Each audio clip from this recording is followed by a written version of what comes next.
Hello friends, வாங்க இன்றைக்கி நான் என்ன சமைக்க போகிறேன்னா ஆந்திரா குண்டூர் பெப்பர் சிக்கன் தாங்க சமைக்க போகிறேன். கடாய் வச்சுக்கோங்க.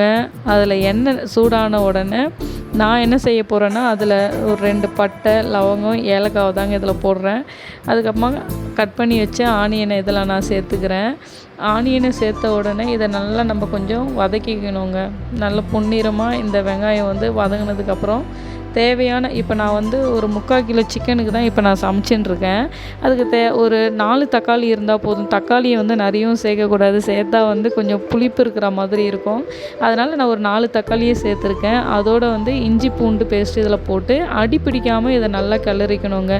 இது ஆந்திரா பெப்பர் சிக்கன்ன்றதுனால பெப்பரை மிக்சியில் நல்லா அடிச்சிக்கணுங்க. பெப்பர் கூட நான் கொஞ்சம் ஒரு 1/2 ஸ்பூன் சீரகமும் ஆட் பண்ணியிருக்கேன். அதை போட்டு நல்லா கிளறிட்டு இதில் நான் வெறும் மிளகாத்தூள் தான் ஆட் பண்ணியிருக்கேன். வெறும் மிளகாத்தூள் கொஞ்சம் கரம் மசாலாவும் ஆட் பண்ணியிருக்கேன். போட்டுட்டு அதில் சிக்கனை போட்டுட்டு தேவையான நான் அரைச்சேன் பார்த்தீங்களா மிளகு சீரகம் கிரேவி, அந்த தண்ணியை தான் இதில் நான் விட்டுருக்கேன். ஏன்னா நிறைய தண்ணியை விடக்கூடாது.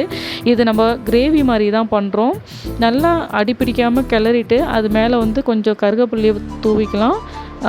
கொத்தமல்லியை தூவிட்டு மூடி வச்சு சிக்கன் நல்லா தண்ணி சுண்டுற அளவுக்கு இது வேகணுங்க. வெந்ததுக்கப்புறம் நல்ல ருசியான பெப்பர் சிக்கன் ரெடிங்க. நம்ம சேனலை சப்ஸ்கிரைப் பண்ணாதுங்க, சப்ஸ்கிரைப் பண்ணிக்கோங்க, லைக் பண்ணுங்கள், கமெண்ட் பண்ணுங்கள். தேங்க்யூ.